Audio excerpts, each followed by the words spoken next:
Don't ever go with the flow. Be the flow. And I don't need no middleman to talk to my nigga. I understand if you don't understand. That's where we differ. All right. Let's get it started. Let's talk about something that pisses me off. I'm pretty sure it pisses you off also. Oh. All right. In traffic, right? You let somebody tell them, y'all can get in front of me, and they don't say thank you. Yes. They just go and just don't even look your way. They just breeze right by. Or you at the market, open her door for a white lady, and she just go right in and don't say anything to you. No thank you, no nothing. Just walk right by like, thank you, like nigger, like whatever. You know what I'm saying? You better hold that damn door. Yeah, like that shit. Like, don't you feel like you want something bad to happen to that person after you do that? Like, not extremely bad, but like, not expect you to say that. Like a fender bender, like the next light, they might get into a little fender bender, like it would have been you. I thought you were gonna say, don't you think they should say thank you? Nah, I mean, yeah, that's a given, but like, I kind of like prey on people like that. Like, I want something to happen to them, not to the point where they get hurt, but to the point where it's like, damn, that's karma. I should have said thank you to that young gentleman or young lady. You know what I'm saying? Yeah, so I definitely wish accidents on people all the time, Jesus. like in traffic, like, oh my God. And I just be wishing sometimes I had like a fucking Mack truck so I can bang the shit out of somebody. Yeah, this is like rough somebody up real quick, because that shit is like so disrespectful and shit. And yeah, man, it's nothing you can do in that moment. And you be so angry, it'd be like, I shouldn't have did that shit. You regret it so much. I don't think I have bigger regrets in life than letting somebody in front of me and them just like and just go and shit.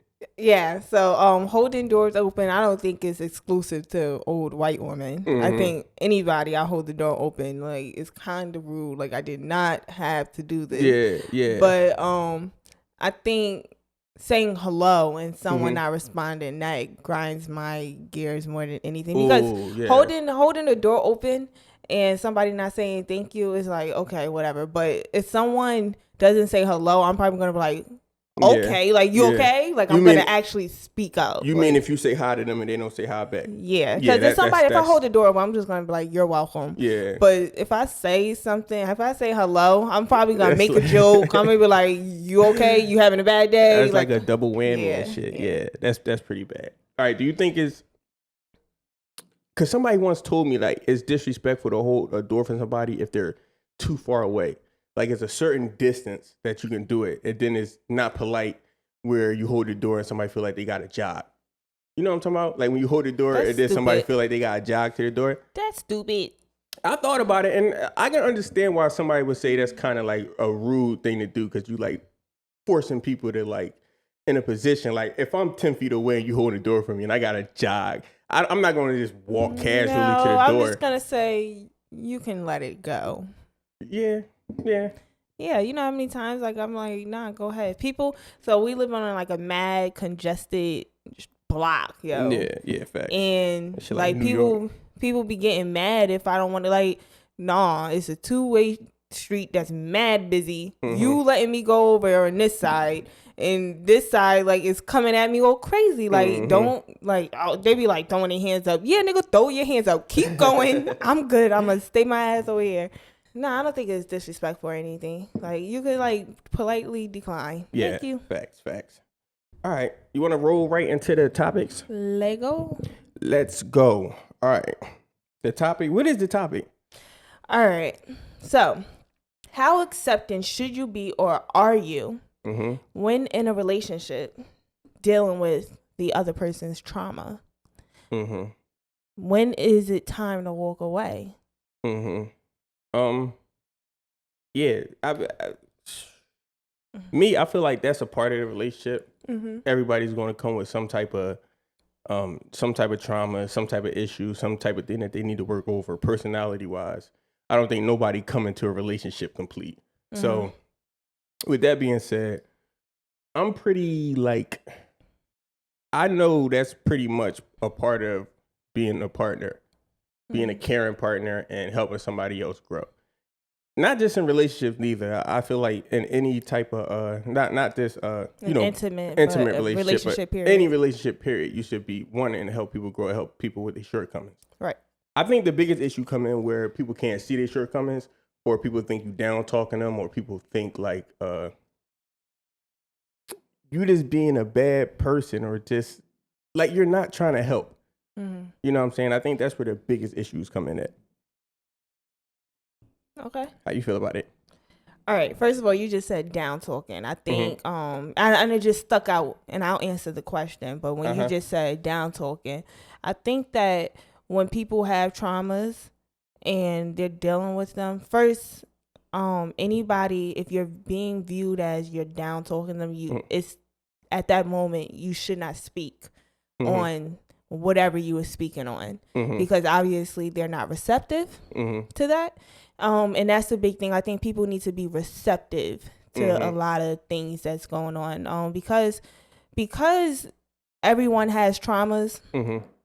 I may have a trauma, and and you may have a trauma as well, but you're speaking on my trauma, but you're speaking on my trauma from a place where you experience, like, you're dealing with trauma and you're speaking on my trauma. You know what I mean? But do you think, I don't think that matters at all, because that's kind of like, oh, you're fucked up and I'm fucked up, so we can't speak on each other. We not getting no growth there. No, and that's why I think that sometimes it's best to, if you're not, people have to be open to grow.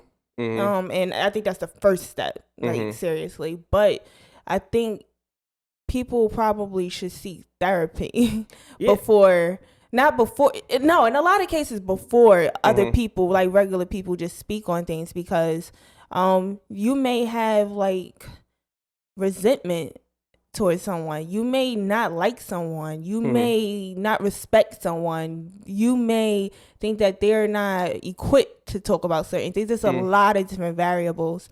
But I feel like in that situation, it's so tough, because if you're not willing to take information from your partner, and you know, in our culture, most people are not going to be willing to go to therapy. So the next step is like, all right, walk away from the situation. There you go. That's tough. I do think it's a certain level of self-awareness that you have to have. You know what I'm saying? And if you're not coming into this situation with any type of self-awareness, all right, let me see this. Do you think people can grow through pain together and become better at the end? Like, this be like toxic? Like, y'all both toxic, y'all both got y'all trauma, and y'all just grow out of that trauma without any help. Absolutely. I think that sometimes people experience, it's like someone may experience a great deal of pain and death, for example, and then they come to certain realizations, and it's like an aha moment. It's like, oh, this is the breaking point. And it could be anything like that. So yeah, like, people may just reach a certain point in their lives, and it's just like, oh, this is what, like, it may be an enlightenment moment. So I think so. Yeah. I'm not sure. I don't know. I think more times than not, it always just end up being just a bad thing, and then it's become a bad thing, and it become a generational thing. Let me add this though. I'm sorry. It may not be. It's tricky because you're talking about two people experiencing. If they can make it to the finish line, you're talking about two people growing through pain and passing the finish line at the same time. And that's why I think it becomes tricky, because somebody may experience a great deal of pain and may not, it may just change their life. And here I am with this partner, and they haven't reached that point in their life. So I actually think the opposite, honestly. Like, I think if you got traumas and y'all both come into a situation with trauma, I feel like trauma grows. I don't feel like it shrinks. So I feel like whatever happened to you in your past, it gets worse and it gets worse and it gets worse.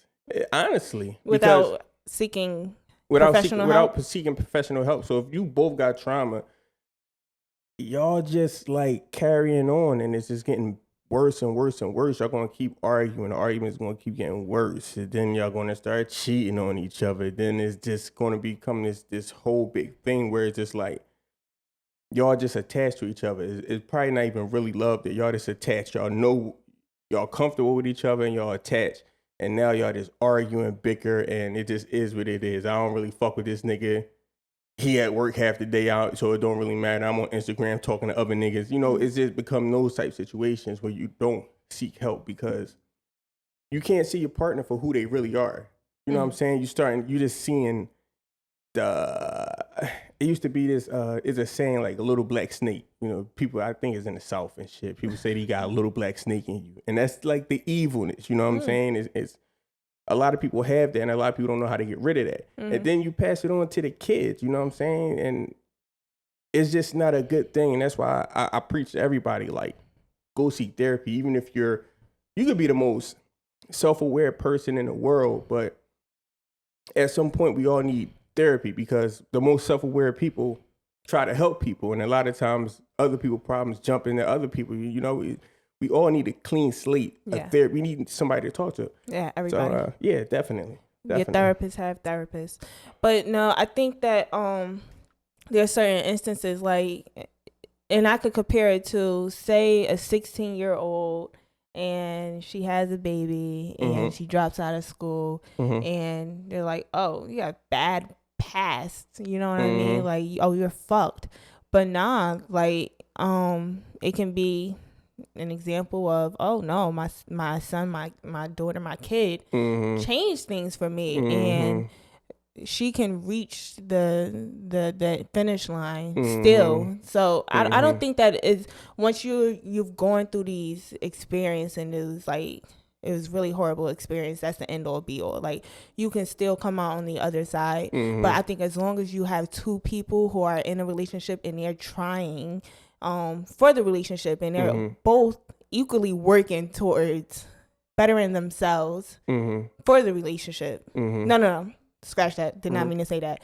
Bettering themselves, which will in turn be better for the relationship. Then it's a win-win. And by the way, you should not be just trying to be better for yourself just because the relationship you're in. Like, it should all be about you. Yeah. And yeah, I think that's the biggest factor of all, is just to try to come into relationships as complete as possible. And if you're not, you know, when we younger, we get into relationships, just to get in relationships, you know, 18 to 20 to 30, you know, we just in relationships because we think that's what we need. At a certain point, we got to understand that we need to focus on us and being the best person that we are, because I feel like at the end of the day, you are who you attract. And a lot of people might not feel that way because you might attract a nigga that beat your ass. You might attract a woman that do the same thing, attacks you, you know what I'm saying? But pain attract pain, like attract like. It's the natural energies of the world, you know what I'm saying? So if you got a kind soul, you're naturally that's gonna come back to you, you know what I'm saying? So that's what I'm saying. You should work on yourself. You should read books and just go down the rabbit hole of just fixing any past traumas, you know what I'm saying? Anything that you got in your life that you dealt with, you can self-help, you know what I'm saying? You can, I don't want to say therapy is not needed, because I do feel like therapy is always needed. But once you start reading books and reading literature and you start to understand, if you're a person that can take in information and comprehend information, and I think sometimes you can self-help and become a better person through that way before you go to therapy. Yeah, I think that therapy is always needed. I do think that the self-help is, it can be a tool in your journey. It could be a starting point. The end, I think, in the middle and the end is going to end with therapy. And when you can actually realize everything, that's when you may graduate from therapy. But so you think it's a possibility to not, when you say therapy? Graduate therapy, you mean, yeah, you think it's a possibility to never need therapy? Yeah, there's there's a such thing as graduation from therapy. And I think that you have to, it's not like a test that you can pass. I think that I may reach a certain point in my life and it's like, oh, right now I just do not need my therapist, but I may need her next week. I may need her to always be on call. And that's what I'm saying. Not end all be all like, oh, you never need therapy ever in your life. No. But you can reach a certain place in your life and it's like, oh no, I'm doing really great. Like I probably am wasting our time in a session today, but I may need her next week. Yeah, definitely. Yeah, because I think people are forever evolving. So you're always going to have new problems, new experiences. And and then therapy is just not for bad. It's for good. It's for anything. You know what I'm saying? It's some people don't know how to celebrate. You can go to therapy for that. You know what I'm saying? So, I didn't answer the question, I don't think. What was the question? What the question I posed to you? How accepting should you be, or are you within a relationship? I think that. Oh, can I add one more thing? Because I'm gonna forget. Yeah. Do you think you can outgrow your therapist? Yeah, and that's what I'm saying. Another thing, like you may graduate from that therapist, and then you may need another one because there's so many different forms of therapy. Do you think? Okay. Do you think you should actively, like, say you start going to therapy at 15, right? Do you think you should actively, like, maybe say you go to therapy from 15 to 40 years old? Do you think you should actively switch your therapist every 3 to 5 years? No. You don't think so? No. Do you think that you should talk to your therapist? Because a lot of people get information from their therapist and they kind of like talk through their therapist. They're not like expressing their own emotions. They're almost saying what their therapists think. You know what I'm saying? Yeah, I know what you mean. And that's why I think people should switch. You should switch therapists every 3 to 5 years. Now, I think that really good therapists will inform you when you need another therapist.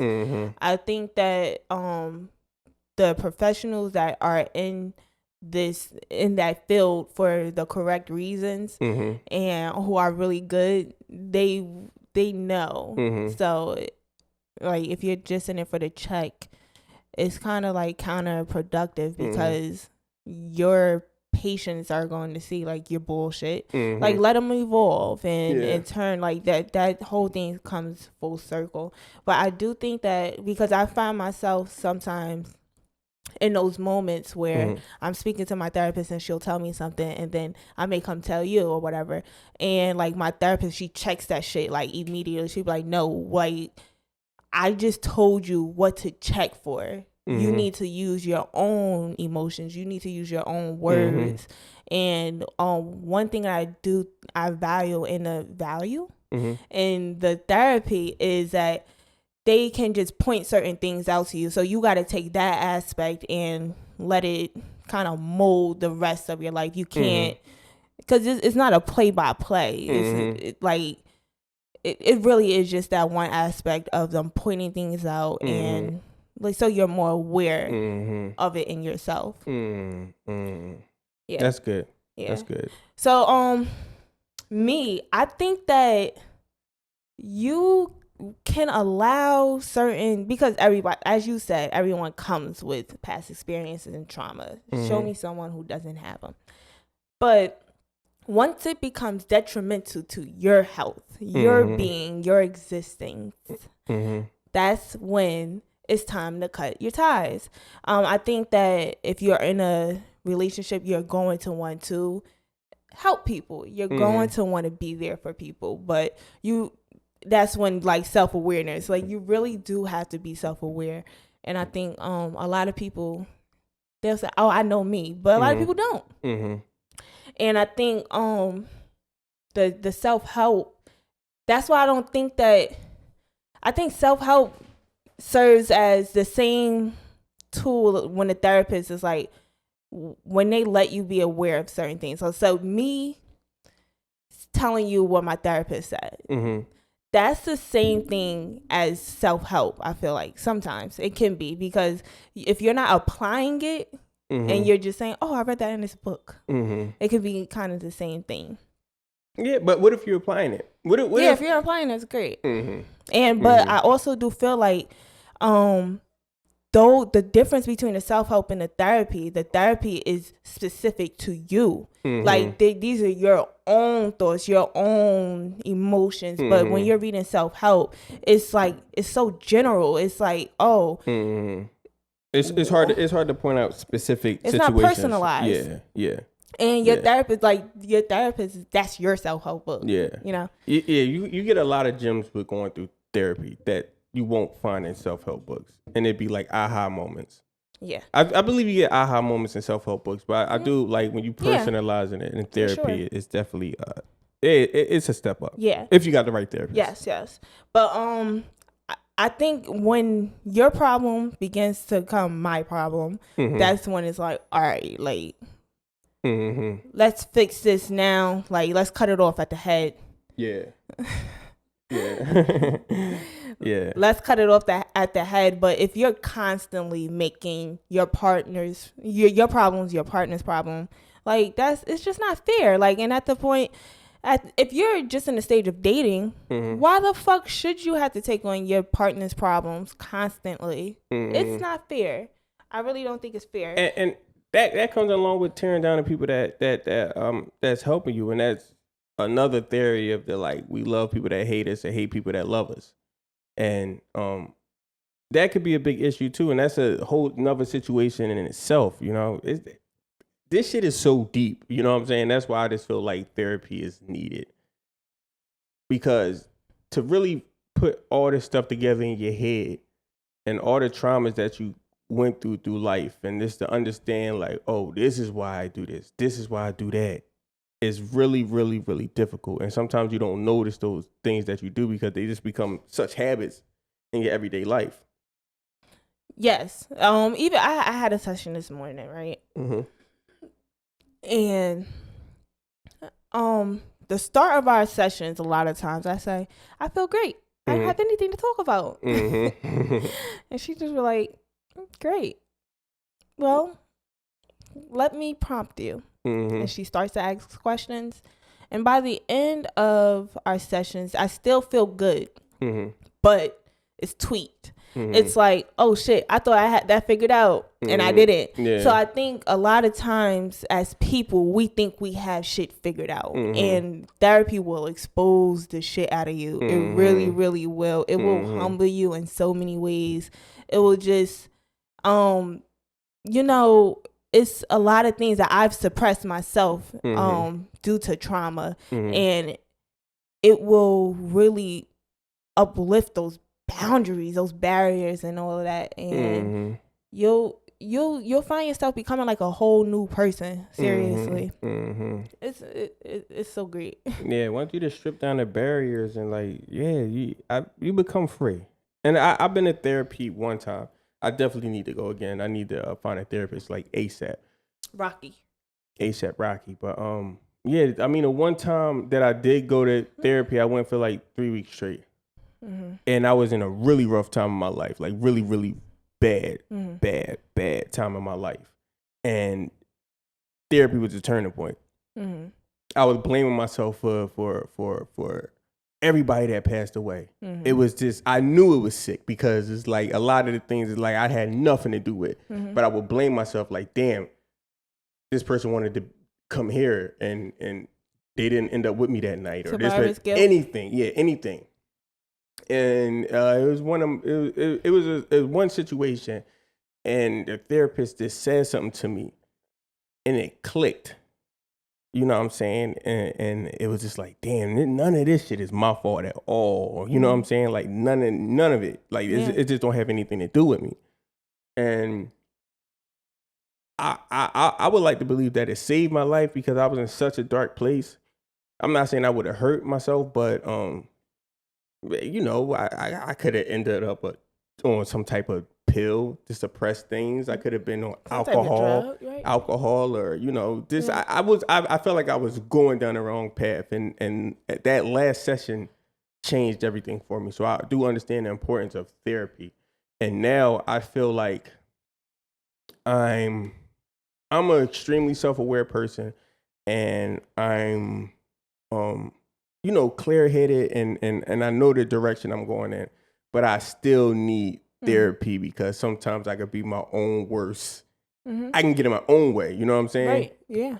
And those situations is like, why? Like, why do I do that? You know what I mean? Is it fair? Is it fair being successful? Is it fair this is, a therapist can help you understand those things. They will expose that. Yeah, fact. They sure will. Facts. I feel like this episode has turned into like a sponsor for therapy. That's so funny. That's a fact. But when it comes to those traumas in a relationship and walking away, I think. Do you think you should like give someone like a time frame? Yeah, I've done that in past relationships. See, the thing is when you give somebody a time frame and be like, look, you fix yourself, I'll fix myself. And if you got an understanding that you really gonna fix yourself, and that other person is looking at you like, oh, you abandoning me.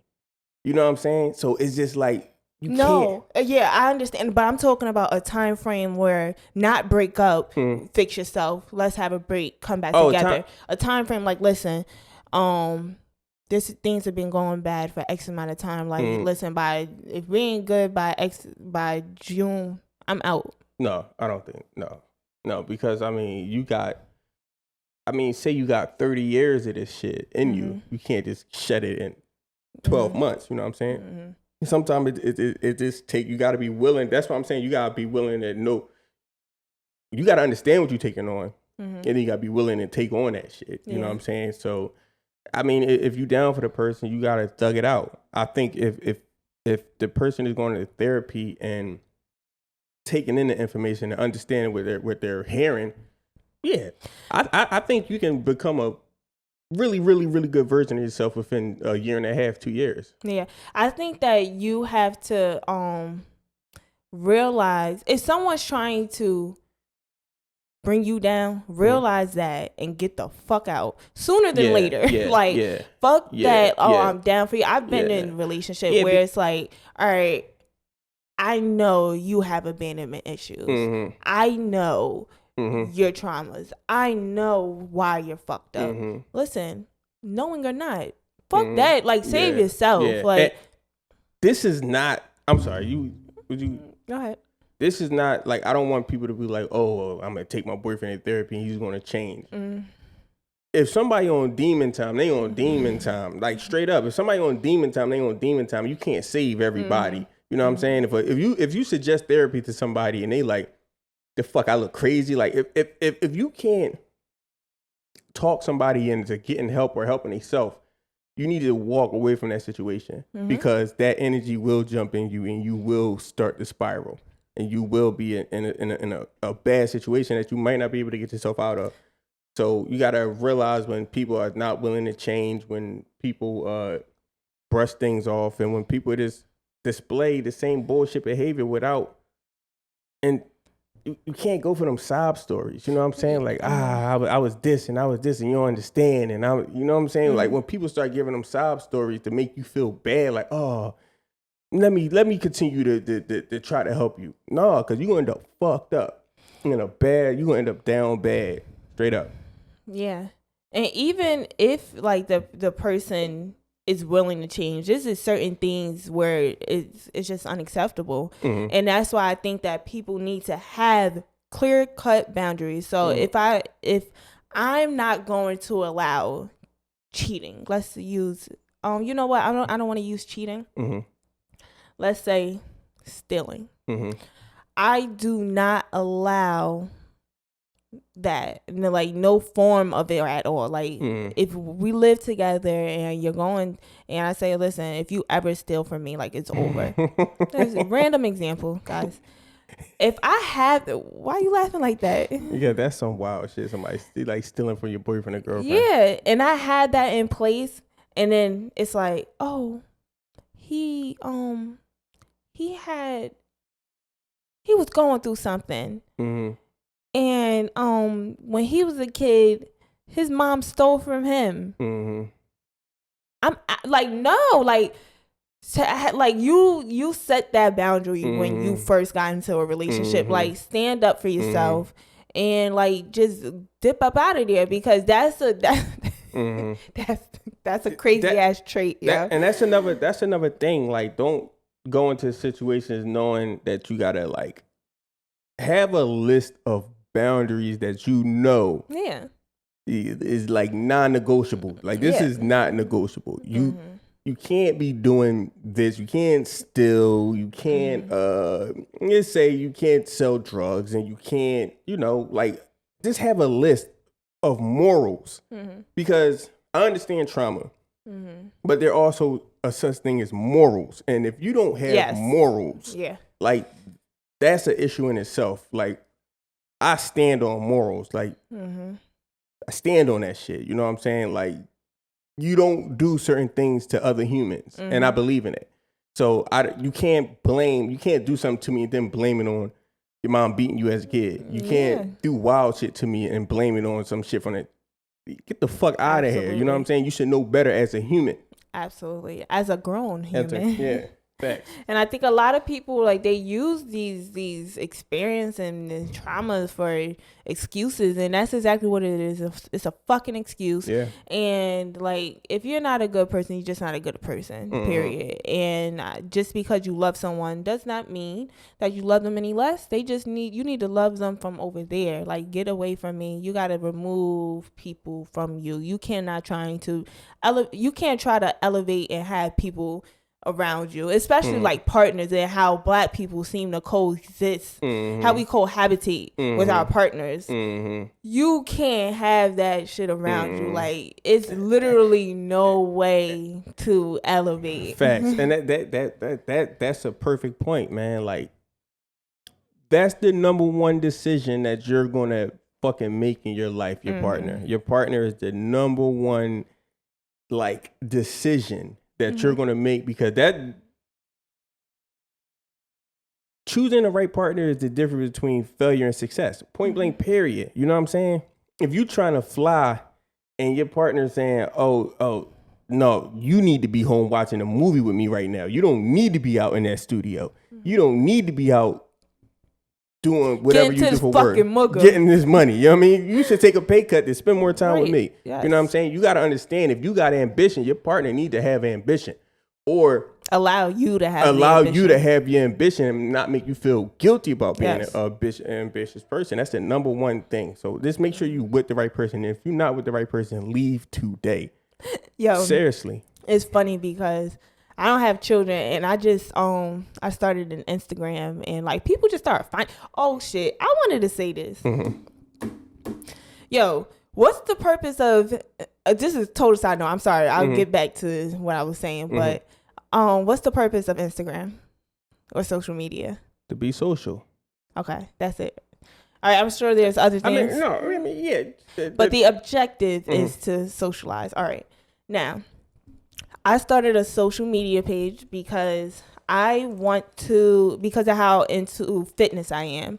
And I don't really socialize with people like that. And I'm like, all right, I was finding myself like on Instagram, like the bitch blocked me. I'm sorry. The woman blocked me because I was viewing her stories. I was like on her page, but I didn't have no pictures, no followers, not following anybody. But I was solely on there because one of my friends had told me about her, and I was like, oh, that's dope. Like, she's dope. Like, she was always dropping jewels and stuff. But I'm just not on social media. I just really want your content, which is free anyway. And she blocked me. And I was mad as fuck, yo. I was mad, yo. I was dumb tight, yo. Because I was, like, searching the girl, right? And she wasn't coming up. So I'm like, oh, my God, did something happen to her? I'm a worrier. So I got dumb worried. And she was like, nah, she probably think you a spam account. Like, and so I decided to just, put a picture up there, follow people. And I only followed people for motivational purposes. So I only follow people who are into fitness. And people found me. Like, people were just following me, and I noticed a few people unfollowed me. So I'm like, are y'all niggas unfollowing me because I ain't follow y'all back? Like, if the purpose of the social media is to socialize, like, yo, hit me up. yo, if you want to follow me, but I didn't come seek y'all niggas out. I ain't come follow y'all.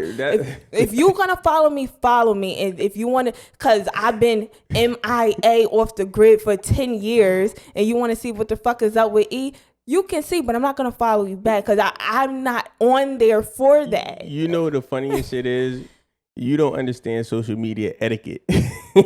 Like that's the thing. If you follow, like you should follow people that you know back. All right, how about this? Celebrities. Mm-hmm. Y'all motherfuckers follow celebrities. Mm-hmm. Do y'all expect to follow back? No, but if I know you, if I follow you. You don't have to follow me. But if I went to high school with you and I know you, I have a personal relationship with you. I know your name. We spoke before. And I follow you on Instagram. I haven't seen you in 10 years and you don't follow me back. Yeah, but you want to know what's going on with me. I really don't want to. I'm not trying to be funny. I'm really, really not. Yeah. But it was a sole purpose of me getting on these social platforms. And I get that. You're on a mission and I understand that. I get it. But people going to unfollow if you don't follow them back. That's just how it go. If you want to follow people, follow them. But don't follow them because you want to follow up. Like, yo, my little one-ass solo ass follower ain't gonna make a difference. Like, yo, you down a follower. Like, yo, I'm not gonna follow you. Follow at your own discretion. Yeah. But what was I saying? I said I was gonna remember too. I don't remember. All right. But yeah, I really don't remember. All right, well, let's wrap this one up. What episode was this? 38. Episode number 38 of the We Differ Podcast. Make sure you follow and subscribe on YouTube, and we are out. Peace.